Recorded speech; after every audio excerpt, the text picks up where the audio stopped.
And now, without further ado, I'd like to introduce our speaker today, Krista Pleiser.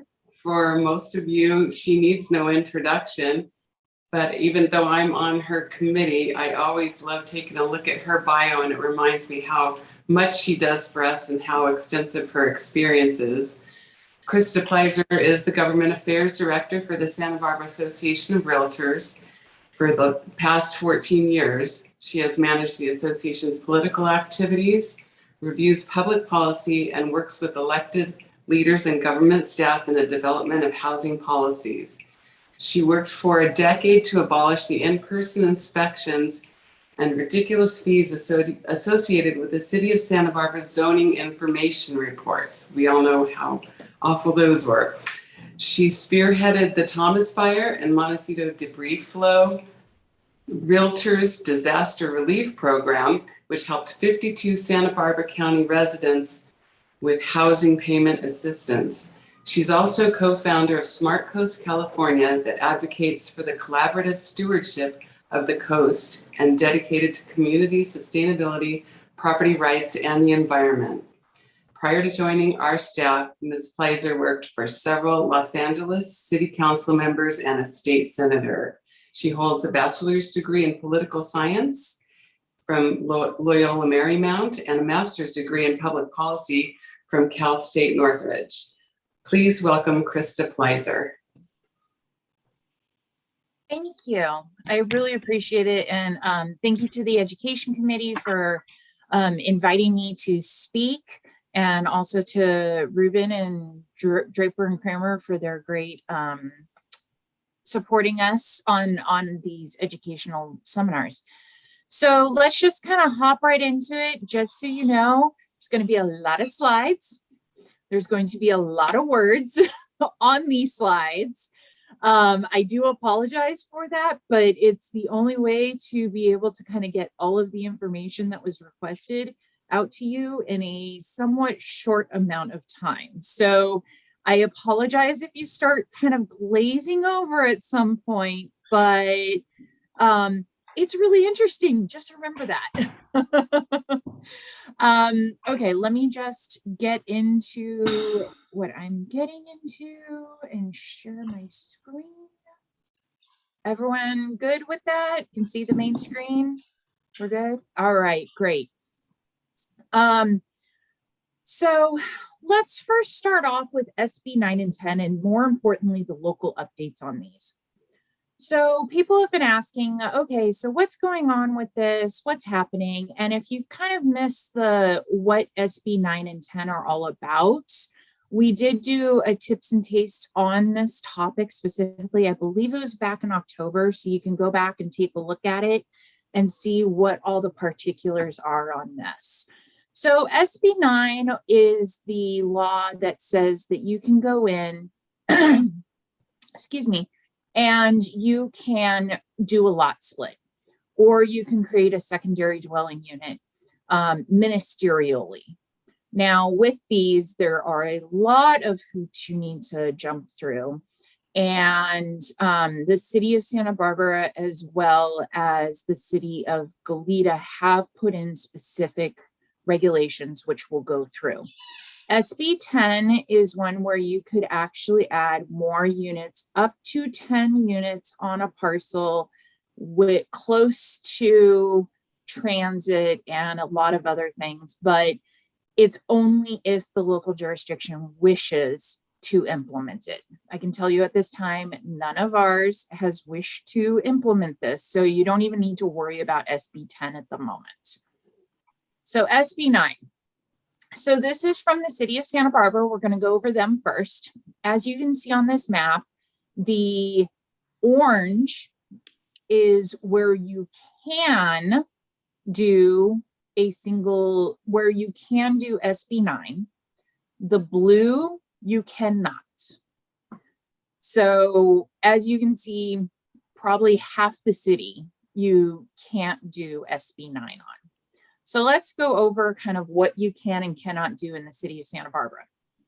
So insofar as lot splits, I know, sorry for all the words yet again. I apologize. I know there's a lot.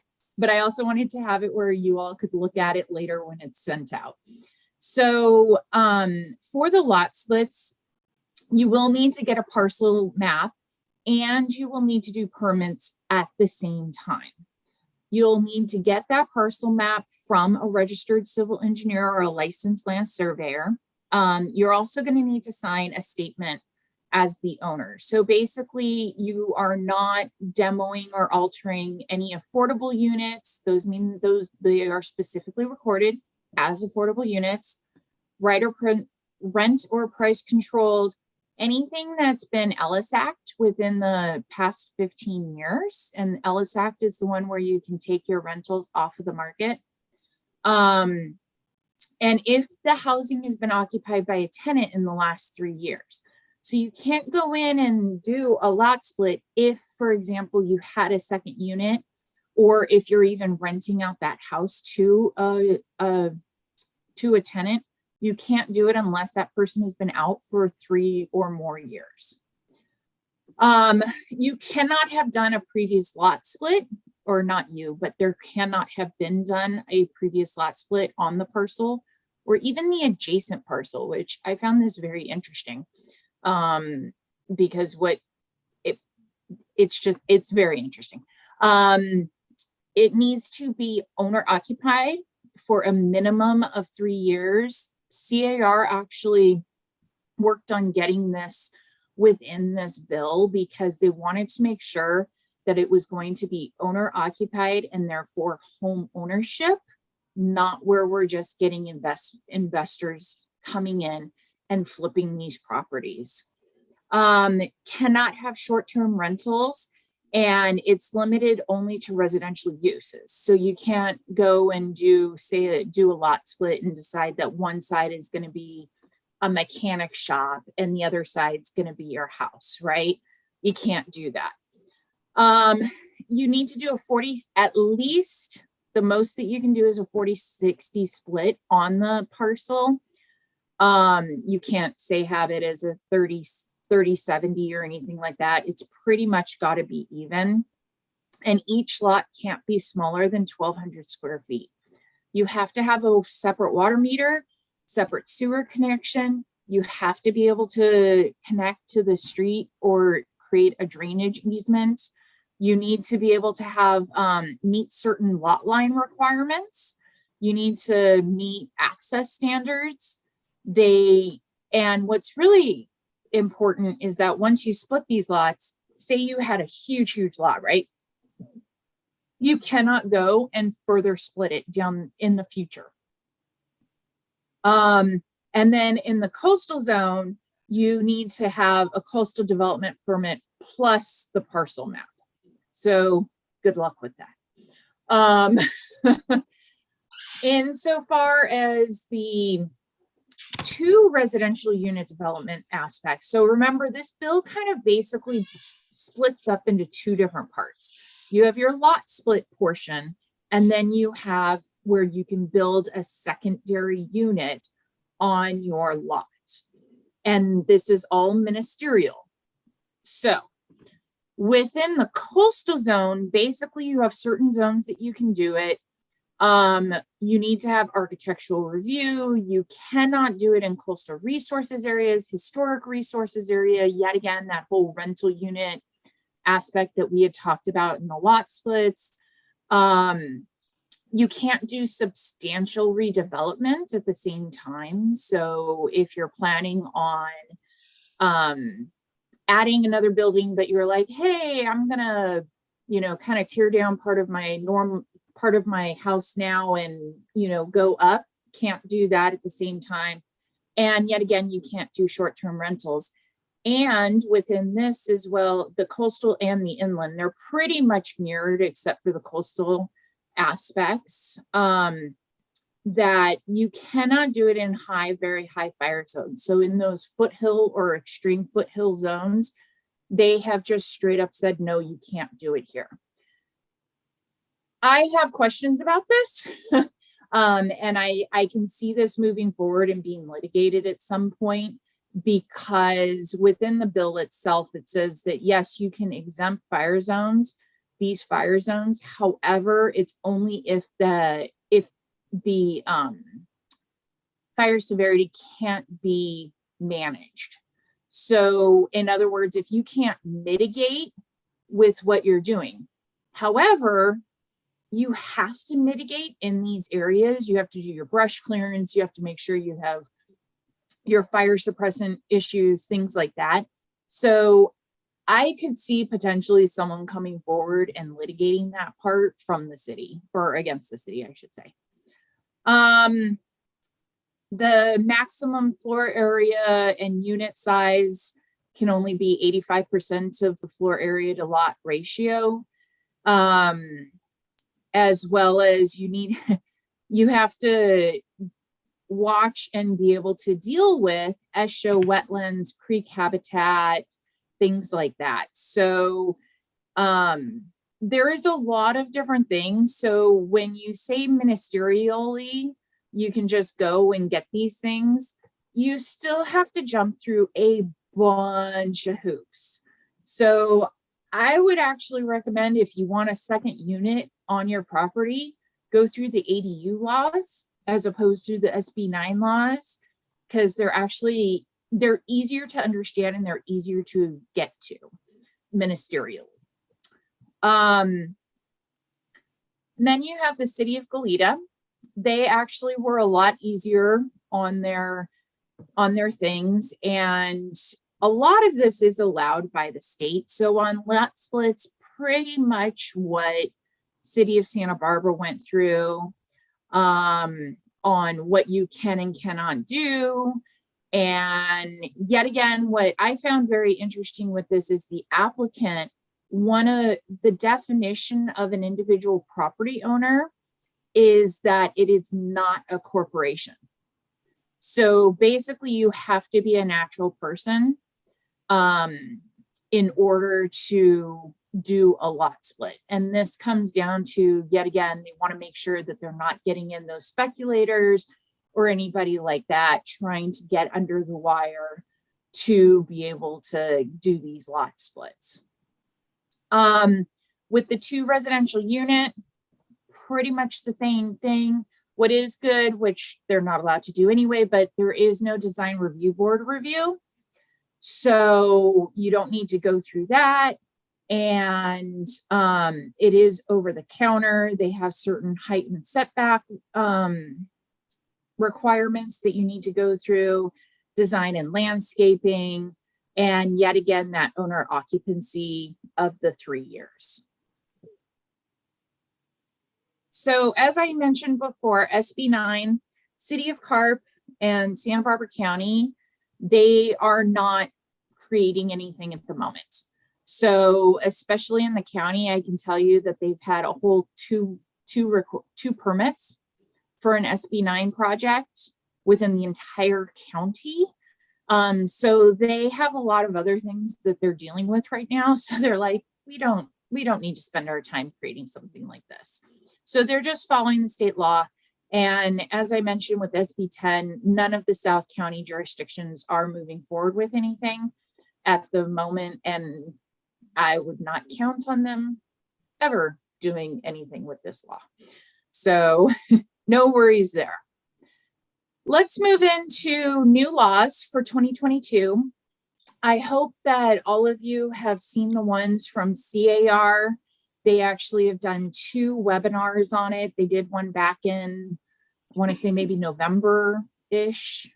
And then they also just did one last month on some specific new laws that will affect realtors. There are 29 new laws that may affect you and your business, and these are what they all are. Don't worry, we're not going to go through all of these, only about 11 that I really kind of want to highlight to you and be able to show you that, you know, kind of take a look at these. And what's really good is that on CAR's website, they do have all of these new laws that are actually put out in a matrix form. So they can tell you what they are, and explain the law, and then even have links to the bills themselves if you want to get into that much technicality. So the first one we're going to look at is the implicit bias training for licensees. This is those who are renewing on or after January 1. And this is an applicant basically is for brokers or salespeople, and they have to take courses on fair housing and implicit bias before sitting for the licensee exam. For renewals, implicit bias is now added to the mandatory requirements.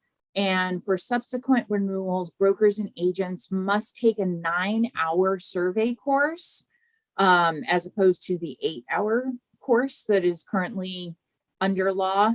And these are going to actually start applying in January 1st of 2023. So if your license is set to expire on or after that date, then these new requirements you must meet. Now, I know that there's been some questions on, well, what if I don't have to do continuing education anymore? Then you don't have to meet this. So that's the simple answer to that.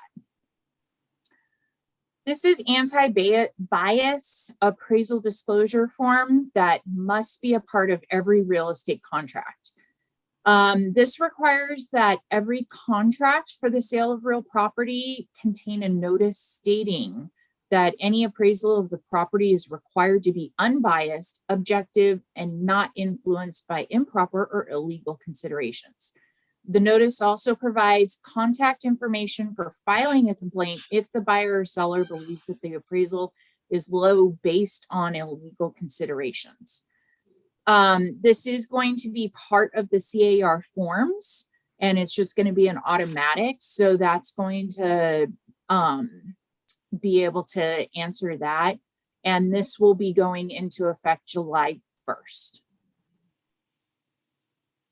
Redactation of discriminatory covenants. So those restricted covenants that are in some deeds and so forth. So this would require brokers or agents who have actual knowledge of possible unlawful restrictive covenants in a declaration, governing document, or deed that's being directly delivered. They must notify the owner or buyer of such and the ability of the owner or buyer to have it removed through the restrictive covenant modification process.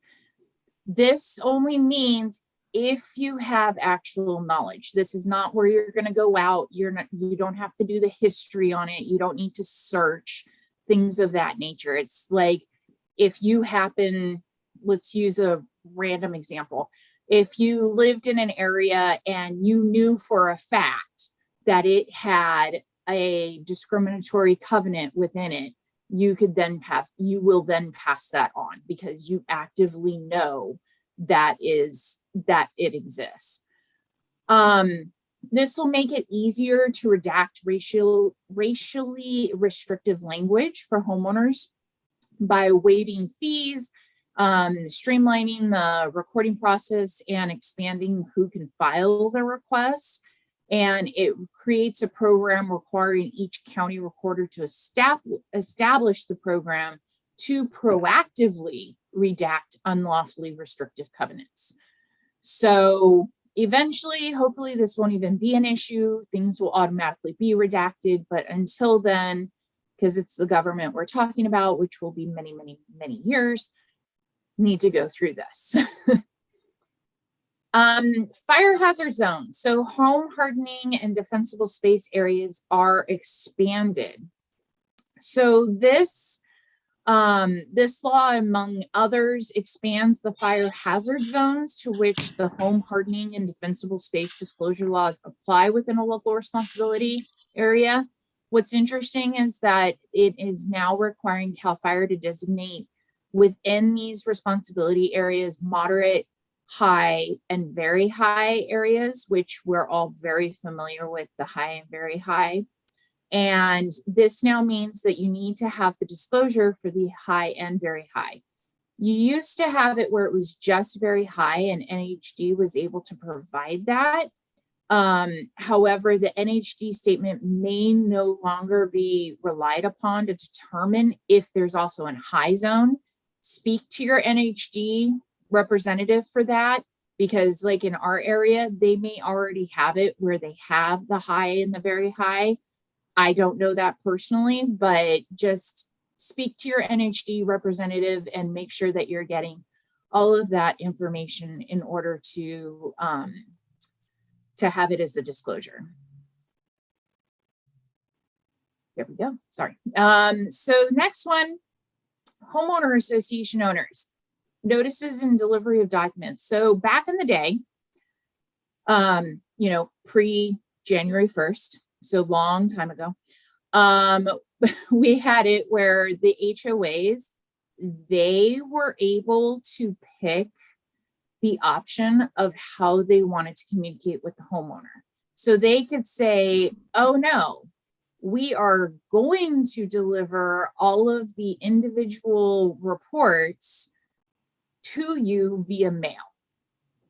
And you as a homeowner had no choice over this option. So what this bill did is that it requires an association to communicate with the homeowners via email if that's the homeowner's preferred method of communication. And this is for notices that are required to be delivered individually under the Davis-Sterling Act. So those are like the budget reports, assessments, delinquencies, those kind of things. So and this will be effective January 1, and the email is going to be effective next year, January 1. But you can let folks, if you know anyone who's buying, selling, even still living in a condo, or in an HOA, I should say, that they can now get their things emailed. It's the 21st century.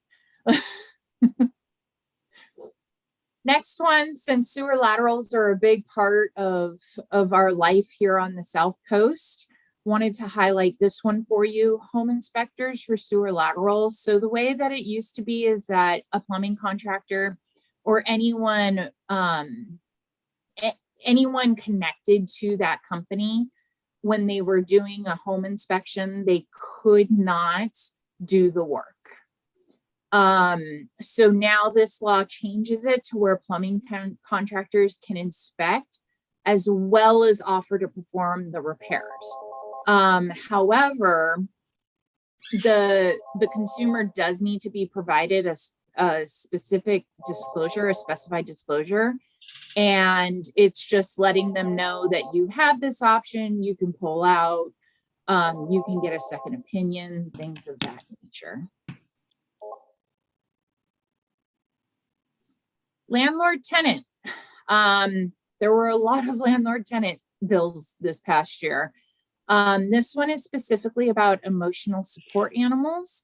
And this is now imposing a restriction on how healthcare practitioners can provide documentation relating to emotional support animals. Now, remember, this is emotional. This isn't the ones for guide, signal, service dogs. So strictly emotional dogs, or emotional animals, I should say, sorry. But it doesn't change the underlying federal or state law regarding reasonable accommodations in regards to housing. It also requires a person that's providing an emotional support animal to give notice that the animal doesn't have the special training required to be the guide, the signal, or the service animal, and requires a person that provides the certificate, the tag, the vest, the leash, or harness for an emotional support animal to give notice that the material does not entitle an emotional support dog to the rights and privileges afforded to a guide, signal, or service dog. So this is just kind of reining that in a little bit, because there were where you could literally go online and say, hey, my dog Fido is totally an emotional support animal, and then get a certificate that you could print out and then take the dog anywhere and everywhere. So this is to kind of rein that in and really let folks who have emotional support animals, as well as those other support animals, to be able to have their dues. Excuse me. This is another landlord tenant. This is inspections for lead hazards or substandard building. I wanted to bring this to your attention because a lot of cities are starting to use this within their rent control conversations. City of Santa Barbara is pulling this out and trying to use this as a way to bring forward a rental registry. So we'll see how that works out. But this would require a local government, to respond to lead hazard or substandard building complaints from tenants and other parties, to provide free copies of inspection reports and citations to the requester and others who may be impacted. So basically what could happen is that a tenant can call the city or the county and say, hey, I live in a substandard unit, or I believe there's lead in my paint, or something along those lines. The inspector would then come out, they will take a look at the property, and then they will determine if there actually is a substandard or a lead hazard. If there is, they will give the copy to the landlord, and then the landlord will need to respond to each violation and remedy it. If it turns out that it's not, and there is no substandard or lead hazard, then the person that complained won't be able to complain again for, I had this number, I want to say 12 months or something along those lines for the same property. So, so this is going to be one that you might start hearing kind of more locally about, AB 838. So just so you have an idea of what this is. Mobile homes, rent caps and just cause evictions now cover mobile homes. However, this only covers the mobile homes that are rentals that are owned by the park management. It's not of the homeowner of a mobile home. So if you outright own it, although you're renting the land, it does not apply to you, just if you're renting it. So now they're going to be subject to the statewide rent cap and just cause evictions. What's interesting is that they did not include the exemption for newly built mobile homes, like they did for residential homes, and that these are, what else is interesting is they're going to do a look back period for the rent cap ceiling back to February 18th, 2021. And if the increase is beyond that rent cap, then the rent has to be rolled back as of January 1 and go from there. So it'll be, we'll see how mobile homes really go about enforcing this and putting it in. This is a good one for all of you agents, use of a prior surname. So previously you could only use your legal name. So if you got married or you decided to change your name, you had to use that name. Now you can go forward and you can use your surname. So for example, I got married, but I never took my husband's name. So, but if I had, I could give my maiden name as well as my husband's name, or my new name, I guess it's called. And as long as both names are filed with the department, you can use your former surname. So that way, if you have a business going and then you decide to change your name at some point, you can still keep the name that your business was built under. Last one. So this is Prop 19 implementing legislation. As you may remember, Prop 19 was the law which allowed homeowners to transfer their tax basis anywhere in the state, even if the property is of greater value.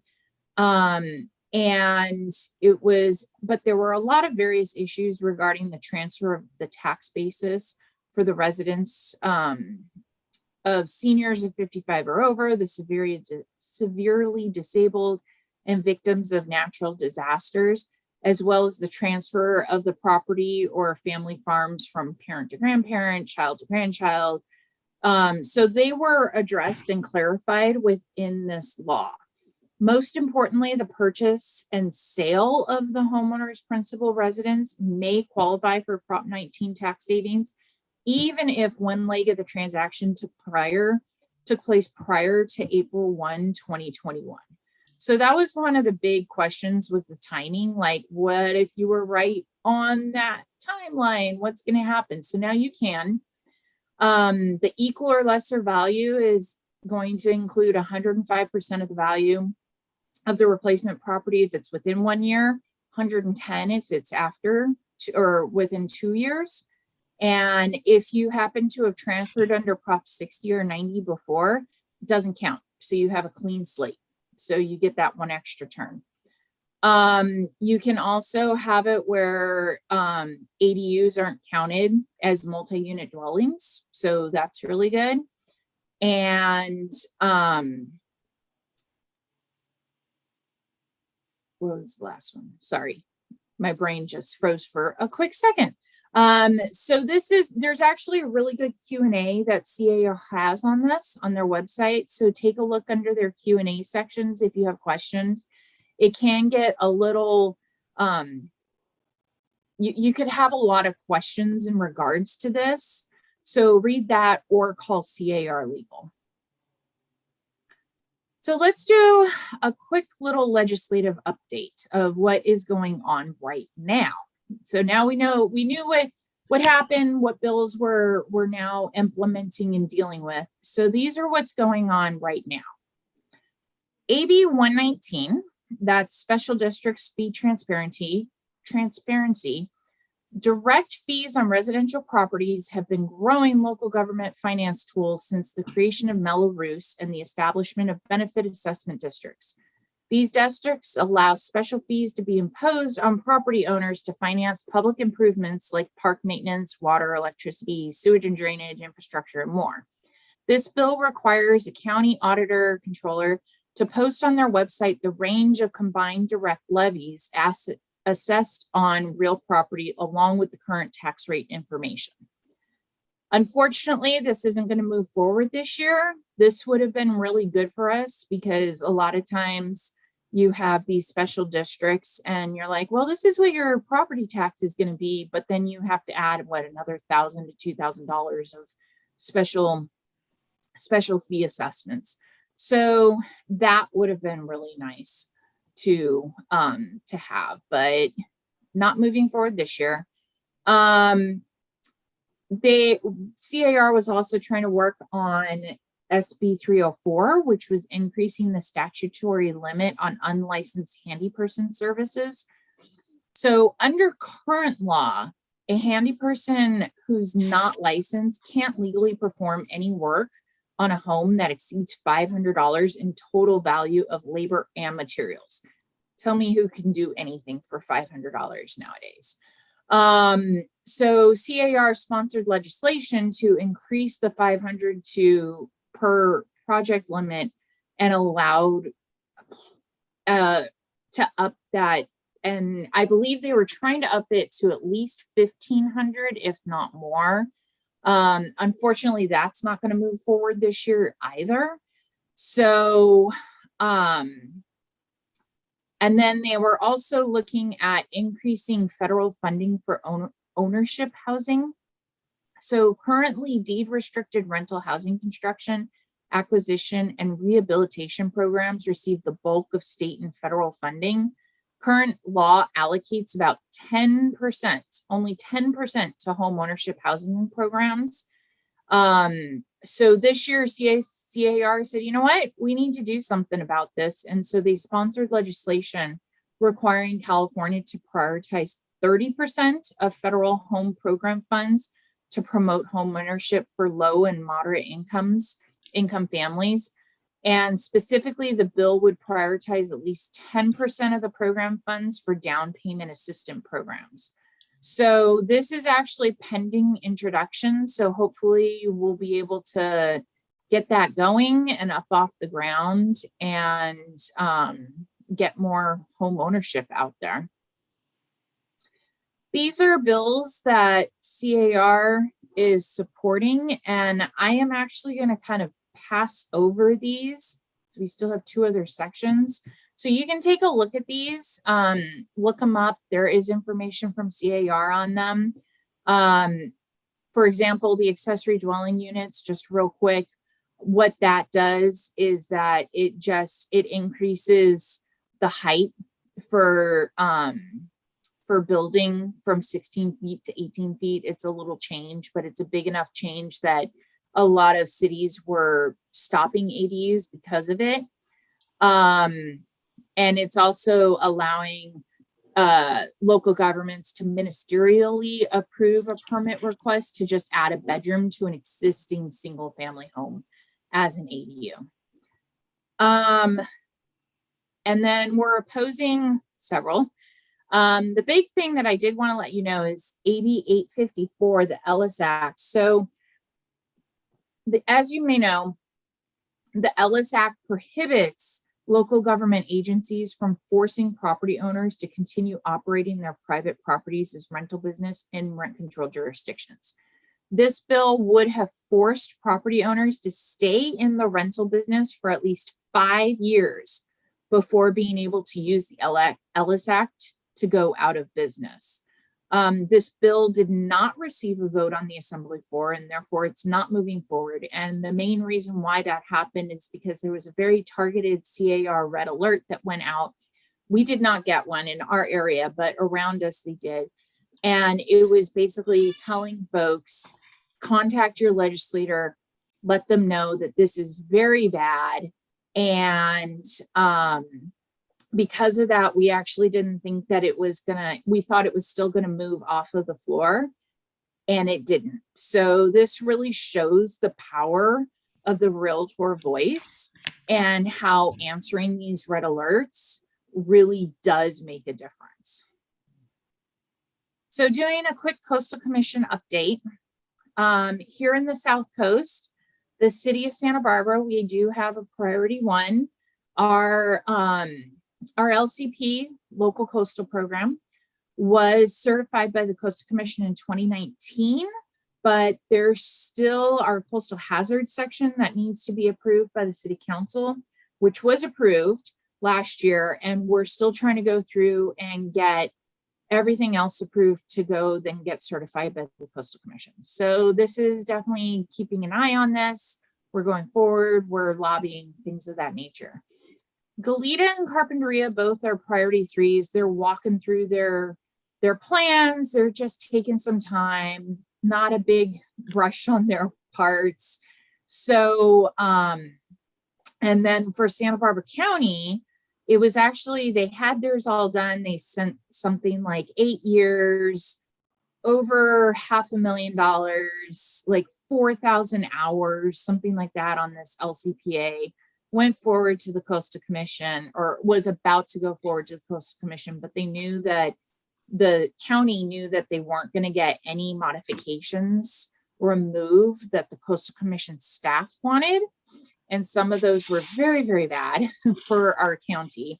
And so we did a red alert throughout the entire county, and we ended up getting over 125 letters sent to the Coastal Commission saying, hey, you need to support the county. You need to not support your staff. And that gave the county enough backing to say, you know what, Coastal Commission, forget you. You don't want to play nice in our sandbox. We're going to go. So they picked up their sand bucket and their shovel and they went home. And so what was interesting is right during that meeting, there was a 10-minute diatribe by the executive director saying they're now wasting all this money and this time, and they don't care about their people and they don't care about these plans, and this needs to really start going forward more. And then there were a couple of coastal commissioners who said, yeah, I agree, like this was bad. What were they thinking? They're so selfish. And then we had several coastal commissioners say, whoa, hold on, slow your roll here, people. Because you need to realize that per the Coastal Act, We, the Coastal Commission, need to work with the locals. And when we do that, we then need to actually compromise on what's going to happen. We can't just dictate what is going to happen in these areas. So this was actually a pretty big win, because this was the third LCPA withdrawn in 2021. So that was really good. And then actually just last night, the city of Carpinteria had their dune and shoreline management plan heard at the city council. And the staff had just arbitrarily removed having artificial reefs as a potential option to keep dunes and shoreline management in place, and just removed it because they're like, well, it's too expensive, without looking into there could be possible grants, there could be help. And so we worked with, we spoke to the mayor, spoke to the city staff, and basically said, hey, why aren't you even keeping the option? Really? Options aren't good? So the city council heard that, and they ended up reversing and telling staff to put it back into the plan. So what's really good about these two examples is that we're moving the dial in our direction away from the authoritative direction of the Coastal Commission. And when I say we, I mean our association, but I also mean Smart Coast California, which was created by Realtors, and we are making a dent. So along those dates, I did want to let you know Smart Coast California is having a policy summit. It'll be down in Long Beach on May 20th. And we're going to have some fantastic speakers and panels. So keep a lookout for the information on this, but save the date. It's going to be a pretty awesome summit if you're into that policy wonk stuff. Okay, moving on to our last thing, Realtor Action Funds. So I was asked, what is the Realtor Action Fund? How are your funds broken down? Like, what exactly is this? So I wanted to show you this chart. And basically what happens is that when you pay your Realtor Action Fund, your RAF, the money comes in and then it's distributed to where, so we usually do our $148. 70% of it goes to CREPAC, so the states, and then to federal. And then we actually, this says 30%, but we actually get 35%, comes back to us locally. And when we do that, we actually have 3 sub accounts: LCRC, which is our candidate account; IMPAC, which is our issues mobilization pack, which means that we can do things for ballot initiatives; and then our ALF, which is our local funds that we use for any of our kind of miscellaneous government things that we do. So basically what the fund is that it helps support and protect private property rights. It works with local issues. It deals with candidates. We have stopped rent control. I mean, we actually, our area is considered a prize, a gem, something people are looking up to, because we've managed to not get rent control yet in our area, even though we've been dealing with this for, I don't even know how many years anymore. There's been talk about vacancy taxes here in town, and we've stopped those. We promote common sense housing ordinances. As I said, we help fund Smart Coast California. We've promoted accessory dwelling units. We make sure that the realtor interests and values and attitudes and beliefs are being inserted into government. So if you haven't contributed yet, because I'm hoping that all of you already contributed during your annual dues, then you can use this QR code. So with that, I think my time is good. And I will stop my share somehow, if I know how. Where did it go? Sorry, I have like way too many screens up. There it is. Okay. Thank you so much, Krista, for that great information. We still have time for Q&A, so anyone who'd like to ask a question, put it in the chat and we'll read them off. Let's see here. Okay, our first question is from Pat Costello. How do realtors work with legislators? So we work with legislators in a lot of different ways. We will provide information. So for example, one of the things we do is quarterly, we'll send this magazine called On Common Ground that NAR puts together. And we will send that to our local legislators to let them know what it is we're doing across the country. We have constant communication with them. We'll have meetings with them depending on what the issue is. We will show up to city council meetings. We will do letter writing campaigns when necessary. So it's really dependent on what the issue is, and what kind of approach we will do with them. Great, thank you. That was a great question. Anyone else have a question? We still have time.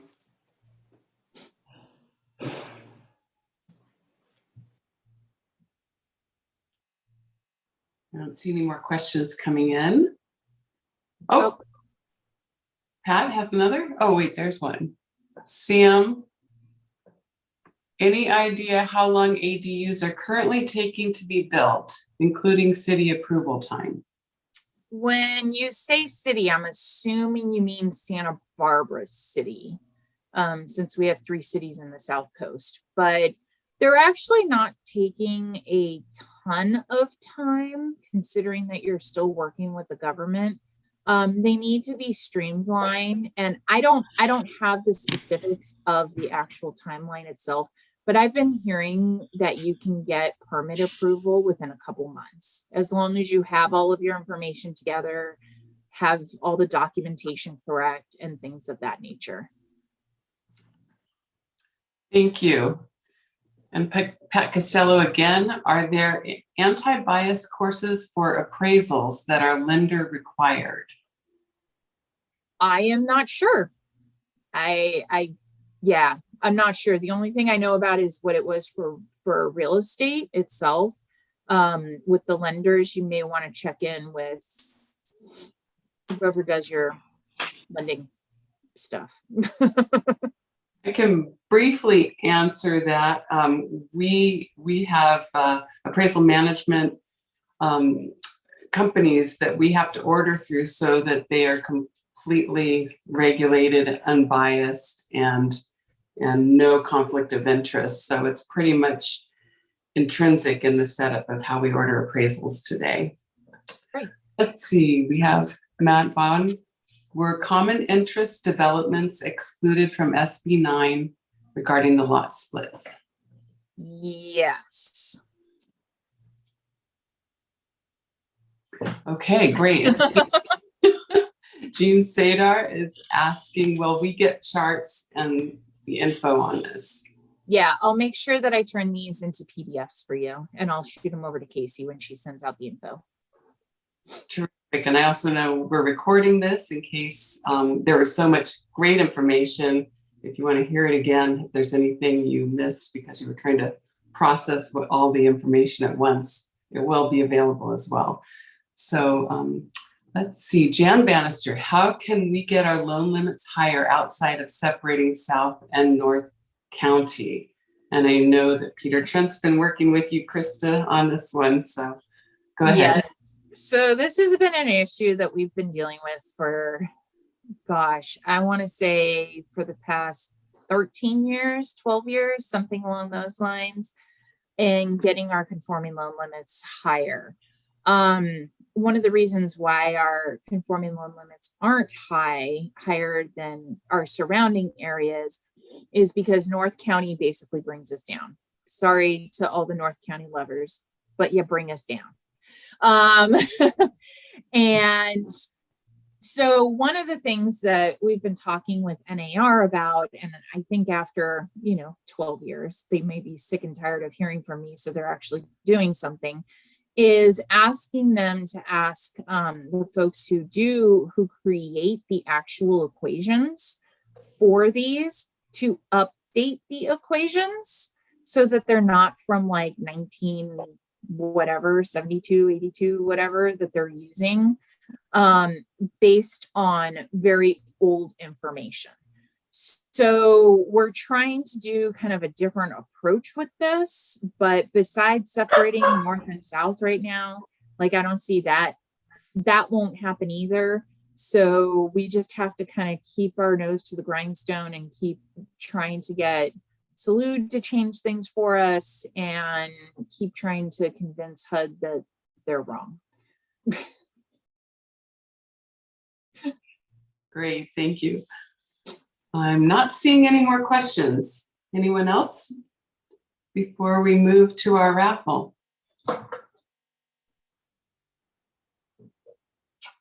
Okay, great. Thank you. And thank you so much, Krista. You always make us smarter. We appreciate you being here today.